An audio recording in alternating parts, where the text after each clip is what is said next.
The book of meditator का ये सूत्र कहता है, meditator's way is not of indulgence, rather it is witnessing the whole game of indulgence, being in it and out of it simultaneously and blossoming like lotus. Lotus is not against mud. It takes all essence of mud and filth only to let it transform into heavenly beauty and fragrance. अर्थात सूत्र कहता है कि ध्यानी का जो मार्ग है वो आनंदोपभोग में या संलिप्तता में नहीं है, बल्कि वो इस संलिप्तता के पूरे खेल को साक्षी होकर देखता है, उसमें शामिल होकर भी और उससे बाहर होकर भी एक साथ, और अपनी चेतना को एक कमल की तरह खिलने देता है। कमल कीचड़ के विरोध में नहीं होता है, वो उसका सारा सार ले लेता है, कीचड़ और गंदगी का जो सार होता है उसे ले लेता है और उसे एक अलौकिक सुंदरता और सुगंध में बदल जाने देता है।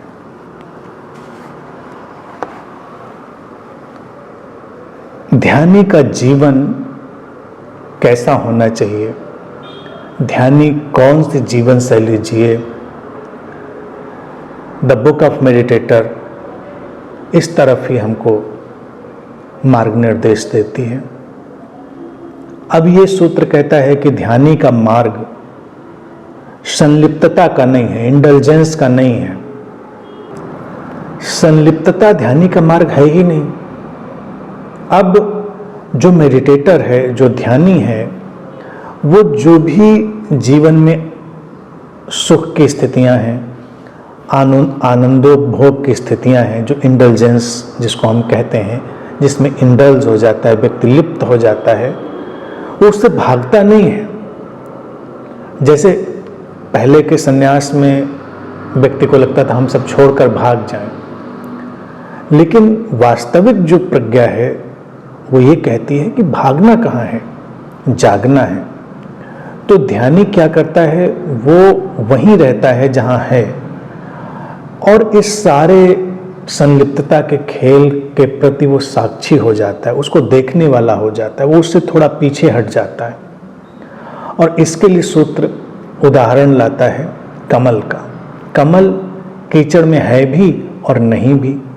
इसी तरह से जो ध्यानी है वो संसार के सुखों में, भोगों में है भी और नहीं भी। दिखता है कि वो वहाँ पर है, लेकिन वो उनसे ऊपर उठ गया है, जैसे कमल कीचड़ से ऊपर उठ जाता है।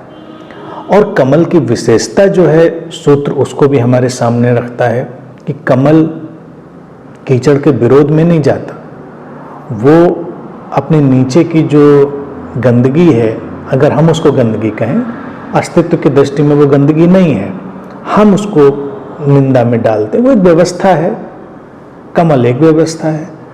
तो कमल उसका सार ले लेता है, जो भी उसके नीचे कीचड़ है उसका वो एसेंस, सार, वो जीवन और ऊर्जा भी तो वहीं से लेता है और खिल जाता है, दूरी बना लेता है।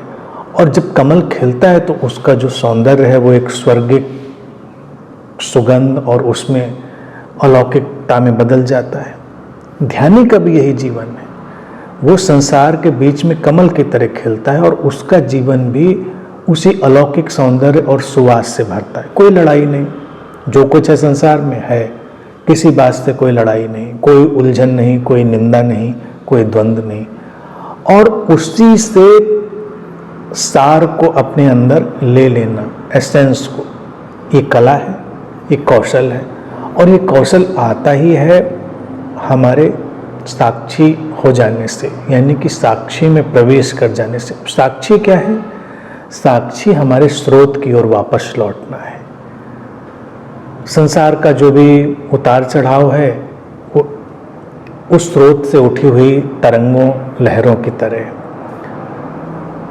ध्यानी उसको देख लेता है कि ऐसा ही है। अगर कोई ऐसी चीज उसके सामने आती है जीवन में जो सुख लाती है, प्लेजर लाती है, तो उसका आनंद लेता है, सुखी होता है उसमें, लेकिन लिप्त तो नहीं होता, यानी सुख के पीछे भागता नहीं। फिर ये नहीं सोचता कि सुख को मैं बचा के रख लूँ या फिर ऐसा सुख आते ही रहना चाहिए। आया तो उसने उसका आनंद लिया। अगर कोई उसके जीवन में कष्ट की स्थिति आती है, पेन आता है, तो वो उसको भी सामना करता है, उससे गुजरता है, निकल जाता है, उसमें भी लिप्त नहीं होता कि ये नहीं आना चाहिए था, ऐसा नहीं होना चाहिए था, क्योंकि वो जानता है स्थितियां हैं, बदलती रहती हैं। तो ये जो इंडल्जेंस है वो किसी भी चीज में व्यक्ति की हो जाती है। वासनाओं के जगत का अंतहीन विस्तार है। आम व्यक्ति लिप्त होकर, संलिप्त होकर, इंडल्ज होकर खो जाता है। ध्यानी के लिए भी संसार वैसा ही होता है जैसा दूसरों के लिए है, लेकिन बस यहाँ पर एक अंतर हो गया है ये कि वो ऐसे स्वीकार की दशा में जी रहा है जहाँ पर न संघर्ष है न लिप्तता है, और न संघर्ष और न लिप्तता के आधार पर वो कमल की तरह खिल जाता है। ये खिलावट ध्यानी के जीवन से परिलक्षित होती है, इसीलिए ध्यानी को सारी भीड़ में पहचाना जा सकता है। ऐसा नहीं है कि ध्यानी ध्यान में है और पहचाना नहीं जा सकता। अगर हम जाएं किसी कीचड़ भरे तालाब की तरफ और वहाँ कोई कमल खिला है तो हमको दिख ही जाता है कि कमल खिला है। ऐसे ही संसार में जो भी वासनाओं का दलदल है, तालाब है, कीचड़ है, इसको निंदा की तरह से ना देखें। कीचड़ कहने का तात्पर्य यह है कि उसकी अपनी लिप्त होकर जो मलिनताएं हैं वो पैदा हो गई हैं, लेकिन उन सब के बीच में ध्यानी कमल की तरह खिला हुआ रहेगा। तो ये उसके जीवन की शैली है और यही उस ध्यानी की पहचान भी है।